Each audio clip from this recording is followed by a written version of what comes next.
Mitrans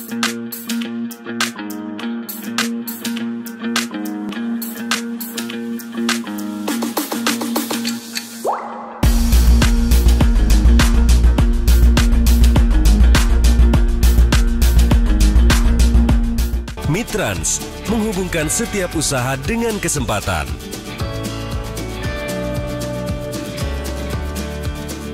Menghadirkan solusi dengan teknologi, menemani setiap langkah agar lewat dari masalah. Mendukung Anda, para pelaku usaha Indonesia, untuk mantap melangkah bersama. Ibu Dea Deviana yang akan membawakan presentasi dengan title Redefining O2O, The Future of Strategic Payment Solutions. Please welcome Ibu Dea Deviana.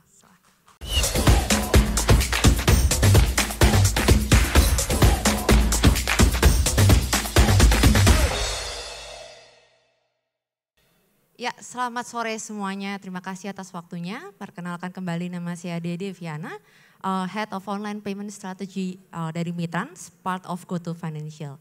Hari ini saya ingin membawakan mengenai O2O, The Future of Strategic Payment Solutions. Dan kita juga akan bahas sedikit mengenai apa sih O2O, di mana sebenarnya definisinya mungkin akan sedikit berbeda dari satu bisnis ke bisnis yang lainnya, di mana itu bisa menjadi online to offline ataupun offline to online. Nah, sebelum masuk mengenai kita membahas apa sih O2O dan apa sih sebenarnya Strategic Payment Solutions, perkenalkan saya ingin memberikan informasi lebih lanjut nih mengenai GoTo Financial dan Mitrans. Karena kan kata orang kalau misalkan kita nggak tahu, kita nggak kenal, maka kita juga nggak akan sayang dan nggak akan tahu nih sebenarnya siapa sih yang kita lagi diskusiin. Nah, GoTo Financial merupakan salah satu pilar dari grup GoTo yang dimana kami baru saja IPO pada April tahun 2022 ini. Mungkin sebagian Bapak Ibu di sini juga adalah pemilik saham GoTo, dan dimana kami memang terbagi menjadi 3 pilar. Yang pertama ada Gojek, Tokopedia, and GoTo Financial. Mitrans sebagai payment gateway mensupport bagian di GoTo Financial untuk ekosistem pembayarannya, baik melalui online ataupun offline. Di luar dari payment solutions, kami juga akan memberikan nantinya adalah business solutions, di mana kami ada sister company yaitu Moka, GoBiz, GoStore, dan juga Sally. Apabila nanti mungkin ingin tahu lebih lanjut mengenai payment solutions ataupun business solutions dari sisi GoTo Financial, bisa langsung ke booth Mitrans yang ada di depan sini. Apa sih Mitrans sendiri? Mitrans adalah perusahaan payment gateway, di mana kita membantu untuk bisa setiap bisnisnya menerima pembayaran secara online maupun offline nantinya. Dan kita udah berdiri dari tahun 2012 dan tahun ini adalah 10 tahun Mitrans berdiri dan kami sudah membantu sampai 21.000 merchants dari berbagai macam industri, mulai dari industri teknologi sampai ke industri konvensional. Bisa dilihat di sini kami ada membantu dari marketplace, retail, B2B, mobile POS sampai berbagai jenis bisnis lainnya. Nah, support apa sebenarnya sih yang bisa kami berikan kepada lebih dari 21.000 merchant ini? Dimulai dari penerimaan pembayaran, money management setelah mereka menerima pembayaran, dan juga in-store solutions. Cuma hari ini aku nggak akan banyak membahas mengenai apa sih payment gateway, apa sih payment, tapi aku lebih ingin banyak sharing sebenarnya selama ini Mitrans sudah membantu bisnis seperti apa saja. Sebelum kita membahas juga Mitrans sudah membantu bisnis seperti apa, ada 3 pertanyaan yang sebenarnya pingin aku share karena banyak banget selama saya sendiri di sini untuk membantu Mitrans selama 6 tahun. Ini adalah pertanyaan-pertanyaan yang paling sering muncul di saat kita berdiskusi dengan pemilik bisnis. Yang pertama, apa sih omnichannel, apa sih O2O, lalu sebenarnya nantinya payment solutions apa sih yang kita bisa berikan dari setiap industri ini, dan juga kenapa kita perlu untuk start thinking about omnichannel dan O2O itu sendiri. Mungkin kalau dari tadi yang udah join dari pagi sampai sekarang udah banyak dengar juga profesional-profesional lainnya yang sudah mulai membawakan bagaimana sih strategi to be survive during COVID, gimana sih strategi untuk bisa mengembangkan bisnis, termasuk dengan Jason dari Ager sendiri udah sharing gimana sih mereka mendevelop strategi online-nya. Jadi ini akan lebih banyak membahas mengenai gimana sih bisnis-bisnis ini nantinya akan moving one to another. Nah, mungkin untuk mulai kita akan start dari apa sih sebenarnya omnichannel dan O2O. Omnichannel adalah kombinasi dari channel-channel yang bisa dipakai oleh pemilik bisnis. Ini sangat penting ya, karena semakin banyak channel, semakin banyak layanan yang kita buka, semakin banyak platform yang kita buka, maka orang akan lebih mudah nih untuk mengenal apa sih barang kita, apa sih brand kita, apa sih produk kita. Dan juga nantinya saat seorang konsumen itu mau beli, mereka lebih mudah nih untuk melakukan research, mereka lebih mudah juga untuk mengenal produknya. Jadi ini sangat-sangat penting untuk diketahui. Dan masuk ke O2O, sebenarnya apa sih? O2O itu adalah sifatnya adalah sebuah strategi. O2O itu bukan jenis bisnis, bukan juga channel, bukan juga platform. Itu adalah sebuah strategi di mana saat kita mau mengembangkan bisnis kita harus tahu dulu nih, core kita itu ekosistemnya secara harafiah itu ada di online atau ada di offline. Baru dari sana kita akan bisa ngembangin nih, kalau misalkan kita kuatin bisnisnya adalah di offline, maka nantinya kita juga harus mikirin gimana kita membuat ini menjadi online. Dan kalau misalkan kita bagusnya di online, gimana sih sebenarnya mengembangkan bisnis kita untuk mulai bisa start di dunia offline. Itu strategi O2O sebenarnya. Nah, untuk ke sana apa aja sih solusi dan caranya gimana? Karena kan kalau kita ngomongin teori, sangat banyak teori yang ada, tapi kita sendiri nggak tahu cara mengimplementasikannya gimana. Yang pertama, kita harus tahu juga dulu apa sih internal tools yang kita butuhkan. Ini sangat penting. Di sini udah banyak banget partner di luar, booth-boothnya yang sangat lengkap, yang bisa memberikan sebenarnya tools-tools yang kita butuhin. Mulai dari CMS marketing, mulai dari digital marketing, sampai even ke ERP ataupun ke masalah inventory. Ini semua kita harus siapin dulu nih, mau kita nanti dari punya toko offline, mulai punya toko online, ataupun dari kita toko online di marketplace mau buka toko offline, ini adalah fundamental dasar yang sangat dibutuhkan. Dan ini yang kadang-kadang kalau kita diskusi sama pemilik bisnis dari sisi payment gateway, mereka sering lupa bahwa sebelum mereka bisa accept payment, sebelum mereka bisa terima transaksi dari konsumen, mereka lupa nih apa yang harus mereka siapkan terlebih dahulu. Yang kedua adalah jika kita memang nggak punya kemampuannya nih dari secara internal untuk bisa mengembangkan sendiri tools-tools yang ada, maka kita harus dengan pintar memilih third party ataupun partner mana yang sebenarnya sesuai sama kebutuhannya kita. Dari sisi berbagai macam ya, mulai dari budget, mulai dari visi, misi, mulai dari bagaimana mereka mendeliver servisnya ataupun produk-produk lainnya. Jadi sangat penting nih dua hal ini sebelum kita benar-benar bisa men-strategize dan mengeksekusi apa yang kita inginkan ke depannya. Nah yang terakhir tentunya untuk mencari trust and reliable payment support. Ini juga menjadi penting. Kenapa? Karena fundamental bisnis, apapun bisnisnya adalah penerimaan transaksi dari konsumen ataupun klien. Ini juga menjadi penting di mana ini salah satu hal yang menjadi fundamental dasar juga Mitrans berdiri selama 10 tahun untuk terus mengembangkan sistemnya menjadi trusted and reliable payment solutions di masyarakat Indonesia. Nah selanjutnya habis itu adalah kita udah tahu nih tools yang mau dipakai apa, kita udah tahu partner kita siapa, kita udah tahu bagaimana menyediakan sistem pembayaran untuk konsumen ataupun klien. Nextnya adalah kita harus prepare, plan the development. Ini juga something yang kadang-kadang kita miss. Apa sih yang harusnya di-plan, kenapa sih penting banget untuk bisa planning. Dari pengalaman kami, planning itu sangat penting karena bisa menentukan apa nantinya yang bakal jadi outcome yang kita mau. Jadi ada beberapa hal kalau misalkan bisa sharing dari pengalaman selama 10 tahun Mitrans berdiri. Yang pertama adalah know your business. Siapa aja sih yang kita mau tuju marketnya. Ini banyak banget sudah di-share oleh para profesional dan pemilik brand juga. Kalau misalkan teman-teman di sini juga udah join kelas yang lain, ini sangat-sangat penting. Ini sangat-sangat relevan di mana kita juga harus tahu nih gimana caranya untuk selalu tahu sebenarnya market yang kita mau apa. Lalu lanjut ke sistem integration yang sebenarnya berhubungan juga dengan 2 poin penting tadi, yaitu connect your internal tools and juga connect to third party. Sistemnya akan seperti apa sih yang bisa dijalankan. Dan di sistem integration ini yang orang sering lupa adalah siapa operatornya.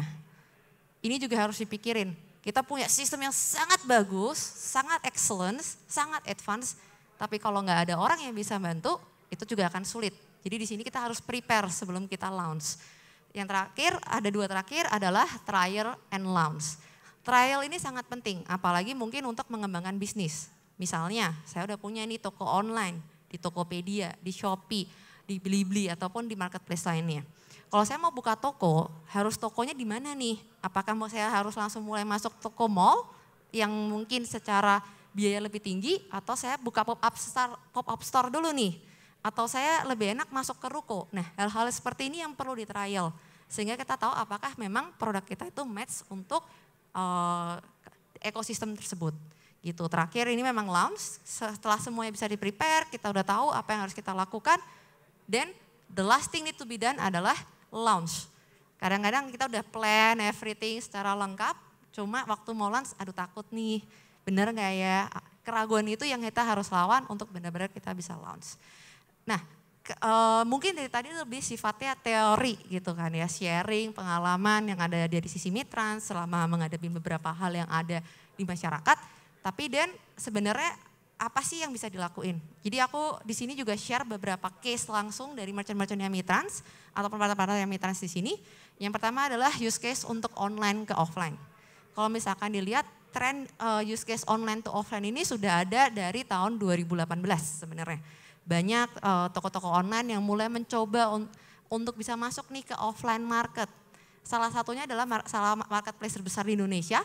Top 5 marketplace terbesar di Indonesia. Ini ada logonya di sini, tapi saya nggak usah mention, udah cukup kelihatan. Dimana kita semenjak 2018, kita banyak banget konsultasi bersama dengan marketplace ini. Gimana sih sebenarnya kita mensupport pembayaran yang ada di toko offline, yang dimana sebelumnya tuh sulit banget kayaknya kalau kita mau bayar installment, sulit banget kayak kita mau bayar pakai kartu kredit, tapi nggak kena charge, nggak kena yang lain-lain. Nah, kita kerjasama dengan salah satu marketplace ini untuk bisa memberikan pengalaman pembayaran yang sama bagusnya antara online dan offline. Nah, dari situ kita juga perlu tahu nih sebenarnya benefit apa aja mau dikasih, lalu dari sisi benefit ini tuh apakah ke pemilik toko, ke marketplace, ke payment gateway, atau ke konsumen. Ini yang harus benar-benar dipikirin di saat kita membuat suatu produk. Dan disinilah Mitrans juga selalu open consultation juga dengan berbagai merchant-merchantnya kita untuk bisa memberikan the best experience for the customer.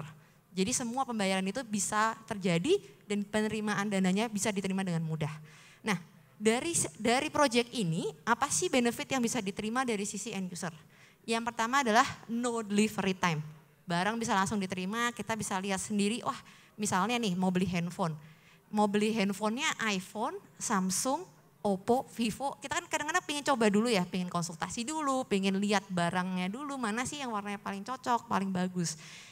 Habis dapat barangnya, kalau online kan harus nunggu shipping ya, paling cepat juga gosen instan 2 jam sampai rumah gitu. Enak kan kalau ke toko beli barangnya langsung ambil. Ini pengalaman yang kita lihat sangat penting sebenarnya buat konsumen. Terus ada juga easy payment mechanism. Aduh mau installment nih, tapi tokonya nggak punya EDC. Atau aku mau bayar VA tapi tokonya takut nih transferannya bener atau enggak. Jadi pembayaran seperti ini dibantu oleh Mitrans sehingga kita bisa verify pembayarannya dari sisi toko aman, dari sisi marketplace bisa menyediakan platformnya dan dari konsumen mereka mendapatkan benefit yang lebih. Itu juga termasuk dari 3 benefit lainnya seperti reducing misbuying. Misalkan kembali ke handphone, saya pinginnya iPhone 13 Max Pro. Warnanya harus hitam, nggak mau banget yang putih, nggak mau warna lain. Nah kalau misalnya kita bisa beli online, masih ada tuh kesalahan-kesalahan tuh masih sangat mungkin. Kalau kita ke toko bisa langsung terima barang, dibuka tuh dusnya, kalau nggak hitam kita minta ganti. Nah hal-hal seperti inilah yang sebenarnya benar-benar didiskusikan bersama dengan marketplace-nya untuk bisa mensupport merchant dan konsumennya. Nah dari sini ada 2 payment channel yang sebenarnya kita lihat sangat-sangat membantu selama bisnis ini berjalan. Yang pertama adalah credit card, yang kedua adalah installment. Nah installment ini sebenarnya kan channel pembayaran paling favorit orang Indonesia ya sekarang. Apalagi kalau kita ngomong barang-barang yang cukup mahal ataupun cukup pricey, nggak ada installment nggak jadi tuh iPhone 13 Max Pro-nya. Saya kembaliin aja ke Bapak, mohon maaf gitu. Nah ini yang sebenarnya kita lihat juga dan kita improve. Bank-bank apa aja sih misalnya yang konsumennya lebih tertarik untuk pakai issuing bank-bank yang ngeluarin kartu itu, kita bilangnya issuing banks, itu mereka yang paling banyak siapa sih? Nah ini hal-hal seperti ini yang kita juga try to give an insight to the merchants, to the marketplace, jadi mereka bisa ngembangin nih produknya juga untuk bisa menjawab. Nah ini kalau untuk online to offline, saya yakin di sini udah banyak juga ya yang lihat di mana marketplace buka toko di berbagai macam mall. Ada di Central Park, ada di Peak Avenue, itu ada berbagai macam ya. Nah ini juga yang kita bantu sebenarnya untuk gimana sih experience-nya bisa lebih nyaman, bisa lebih enak. Cuma kalau misalkan kita bahas offline to online nih, ini yang lebih menarik ya. Banyak banget bisnis-bisnis offline yang sekarang pingin ke online. Tapi gimana caranya dan use case-nya seperti apa sih sebenarnya? Salah satu use case yang mau saya bawa untuk offline to online adalah sesuatu yang sebenarnya kita udah ada dari beberapa puluh tahun yang lalu. Use case di sini yang saya bawa adalah insurance company. Di mana saya percaya semua orang di sini udah punya temen yang jadi agen asuransi. Mungkin dari 10 tahun lalu, mungkin dari semenjak pandemi, ataupun mungkin dari bulan lalu.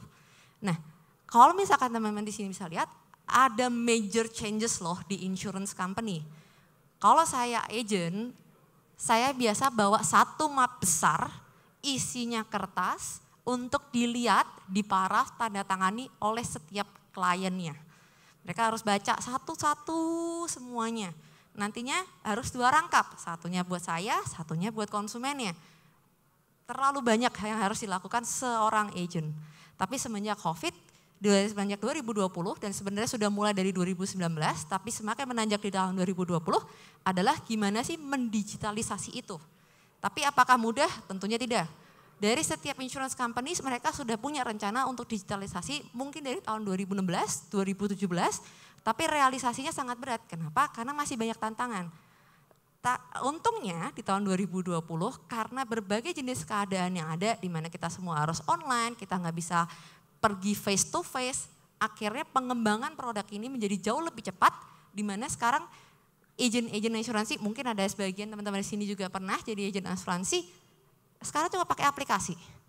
Yang penting handphone, yang penting tablet, semua informasinya ada, mau butuh polisnya tinggal di email, jadi udah nggak perlu sulit. Ini salah satu diskusi kami dari Mitrans untuk beberapa tahun sebelum 2020 untuk bisa solving isu ini bersama dengan partner-partner kami di insurance.